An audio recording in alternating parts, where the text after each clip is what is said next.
terkait takdir kepada bangsa Indonesia ini, kenapa Pak Prabowo ditunda takdirnya untuk menjadi Presiden Indonesia dari tahun 2014 menjadi tahun 2024. Itulah yang seharusnya dalam beberapa minggu ke depan ini bisa kita temukan jawabannya.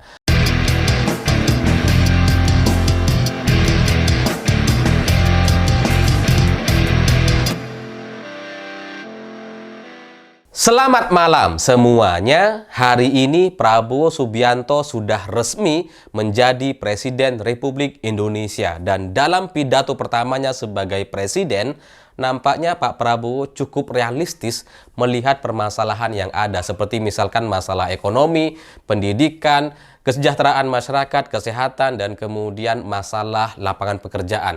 Jadi dari semua materi yang disampaikan oleh Pak Prabowo, nampaknya ini memang menggambarkan situasi real di lapangan seperti apa. Bahwa kemudian kita sudah masuk ke dalam negara G20 itu hanya soal angka dan label. Yang kalau kemudian kita tanyakan kepada masyarakat, kita lihat di lapangan seperti apa, seharusnya kita mempertanyakan, sudah pantaskah negara ini masuk ke dalam jajaran G20?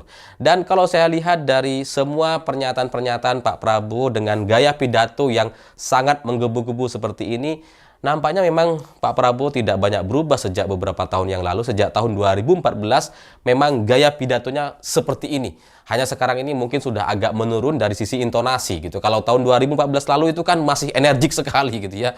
Tapi kalau dari sisi kalimat dan kemudian pernyataan-pernyataannya kurang lebih sama, sangat-sangat mengkritisi masalah-masalah yang ada di Indonesia. Jadi ya jangan hanya berbangga soal angka-angka yang kemudian ditampilkan dalam sebuah data, tapi kita juga harus melihat kenyataan seperti apa. Ini adalah satu pidato atau materi pernyataan yang disampaikan oleh Presiden yang mungkin bisa menjadi satu harapan agar di masa yang akan datang kita benar-benar tidak hanya berpatokan kepada angka-angka dan data. Dari pidato pertama Pak Prabowo Subianto sebagai Presiden, terus terang saya jadi merenung gitu ya. Saya jadi berpikir sangat dalam, sangat panjang sekali, dan kemudian muncul banyak sekali pertanyaan. Seperti misalkan, untuk apa gitu ya kita dulu tahun 2014 lalu mengalahkan Prabowo Subianto? Untuk apa negeri ini ditakdirkan untuk mengalahkan Pak Prabowo tahun 2014 dan tahun 2019 lalu? Dan saya menjadi bagian dari pendukung Pak Jokowi di 2014 dan tahun 2019. Karena untuk apa kita mengalahkan? Untuk apa kemudian negara ini ditakdirkan untuk menunda takdir Prabowo di tahun 2014 lalu? Kalau pada hari ini tahun 2024 akhirnya Pak Prabowo lah yang juga akan menjadi Presiden Republik Indonesia. Sehingga dari semua materi-materi kampanye di tahun 2014 lalu, terutama yang disampaikan oleh aktivis HAM seperti misalkan Mas Budiman Sujatmiko dengan pernyataan-pernyataan yang sangat menggelegar waktu itu tahun 2014 gitu ya, soal pelanggaran HAM, soal penculikan dan sebagainya, itulah yang kemudian membuat saya jadi berpikir gitu. Untuk apa saya mendengarkan semua pernyataan-pernyataan aktivis HAM, orang-orang seperti Mas Budiman Sujatmiko dan kawan-kawan yang hari ini mereka semua berada di barisan Prabowo Subianto dan mendukung pasangan Prabowo Gibran di tahun 2024 kemarin gitu. Untuk apa gitu ya? Kita tuh mengalahkan Prabowo dengan begitu luar biasa di tahun 2014 lalu. Karena seandainya gitu ya, ini kita berandai-andai, seandainya Pak Prabowo menang di tahun 2014 lalu, itu kan situasinya jadi gak kayak sekarang gitu. Dan setelah saya coba renungkan, saya pikirkan sejak semalam gitu ya, saya terus terang, saya pribadi atau sebagai bangsa, negara ini nampaknya cukup menyesal karena menunda Prabowo untuk menjadi Presiden Republik Indonesia. Seharusnya kita ditakdirkan atau negara ini, bangsa ini ditakdirkan sejak tahun 2014 lah Prabowo menjadi Presiden Republik Indonesia. Karena kalau seandainya Pak Prabowo menang di tahun 2014 lalu, maka wakil presidennya waktu itu adalah Hatta Rajasa. Dan kalau Pak Hatta Rajasa menjadi wakil presiden, dalam penilaian saya gitu ya, itu masih sangat-sangat jauh lebih baik dibandingkan Gibran hari ini dengan segala cerita dan kontroversinya. dengan semua catatan jejak digital Fufufafanya gitu.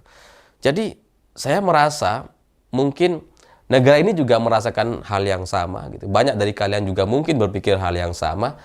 Tahu gitu kan sudah sejak 2014 lalu aja gitu. Prabowo jadi presiden, kemudian Pak Jokowi kalah, ya selesailah karirnya gitu. Dan kalau Pak Hatta Rajasa bisa jadi wakil presiden waktu itu, maka hari ini nampaknya tidak ada cerita soal Wapres Fufufafa gitu. Dan selamatlah sejarah Republik Indonesia.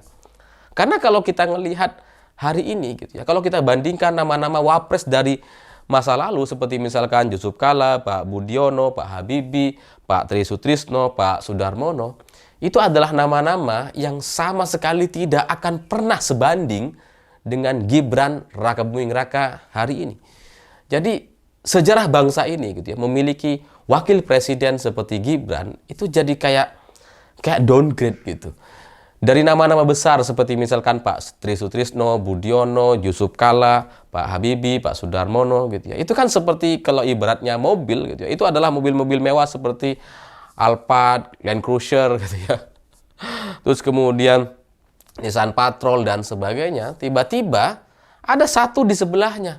Wapres hari ini Gibran tuh bisa diibaratkan seperti mobil SMK lah gitu ya. yang sebenarnya nggak ada gitu. Ada dulu, tapi sekarang sudah nggak ada. Ada cuma 1-2 lah, dan itu tidak pernah menjadi bagian atau menjadi cerita merek mobil di negara kita.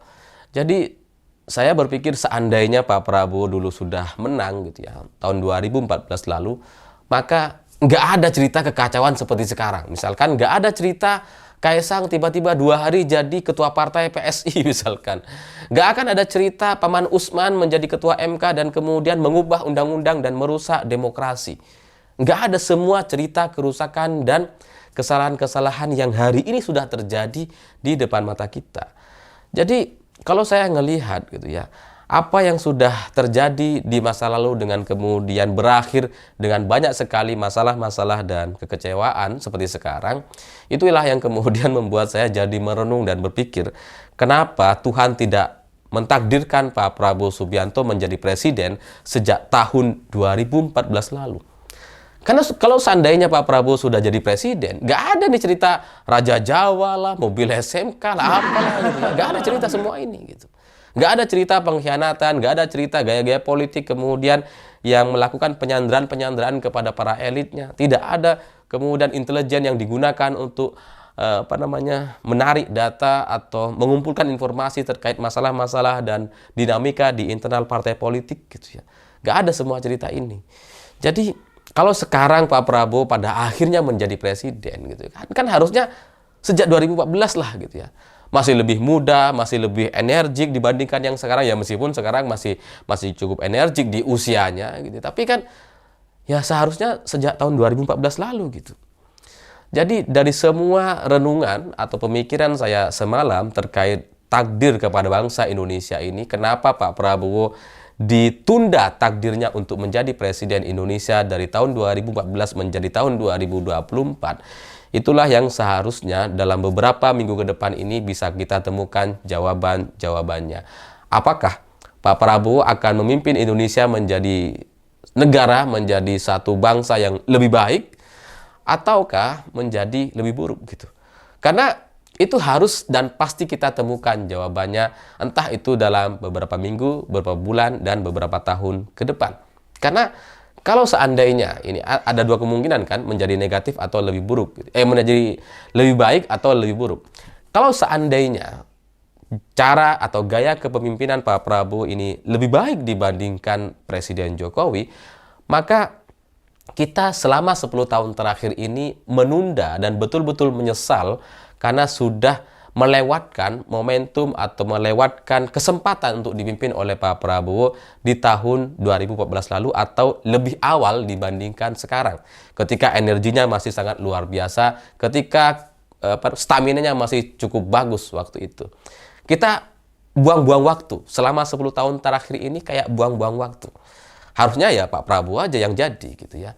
Tapi kalau setelah ini, kemudian kepemimpinan atau pemerintahan Prabowo Subianto jadi lebih buruk dibandingkan Presiden Jokowi, maka ya kita hanya sedang menunda rasa sakit gitu. Seharusnya juga seandainya gitu ya, kalaupun nanti ke depan kepemimpinan Pak Prabowo ini lebih buruk, tetap aja gitu. Harusnya sejak tahun 2014 lah itu Pak Prabowo menang gitu, sehingga hari ini kita mungkin sudah selesai gitu. Kita sudah tidak sakit lagi gitu. Jadi ya kita akan lihat ke depan apakah pemerintahannya ini akan jadi lebih baik atau lebih buruk gitu ya. Kita sama-sama melihat, tapi pada intinya bagi saya entah itu akan menjadi lebih baik atau menjadi lebih buruk, seharusnya bagi saya gitu ya, seharusnya sejak tahun 2014 lah Pak Prabowo sudah menang menjadi Presiden Indonesia. Karena apapun itu, apapun situasinya setelah itu, hari ini seharusnya sudah selesai dan minimal tidak ada cerita perusakan demokrasi dan tipuan luar biasa yang dirasakan oleh jutaan masyarakat Indonesia.